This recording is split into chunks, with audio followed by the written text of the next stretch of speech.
বন্ধুর লাশ নিয়ে অ্যাম্বুলেন্সে করে তার গ্রামের বাড়ি যাচ্ছি। সময় কাটানোর জন্য ফোনটা বের করলাম। ঠিক সেই মুহূর্তেই মোবাইলে একটা মেসেজ আসে। আমার সামনেই আমার প্রিয় বন্ধুটি কফিনের মধ্যে লাশ হয়ে পড়ে আছে। মেসেজ করেছে আমার সেই মৃত ফ্রেন্ডের গার্লফ্রেন্ড অবন্তী।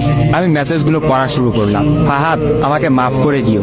আমি যেই বাবার চোখের দিকে তাকিয়ে কখনো কথা বলতে পারিনি, সেই বাবা যখন অসহায়ের মতো আমার সামনে দুই হাত জোড়ে কান্না শুরু করতে লাগলো, তখন সেই বাবার ভালোবাসার কাছে আমাদের ভালোবাসা হার মেনে গেল। তাই আজ 11 দিন ধরে আমি অন্য মানুষের স্ত্রী।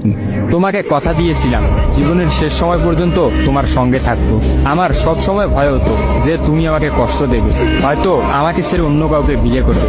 অথচ দেখো, আমি তোমাকে কষ্ট দিলাম, আমি তোমাকে রেখে অন্য পুরুষকে বিয়ে করে ফেললাম। জীবনটা বড়ই অদ্ভুত, তাই না?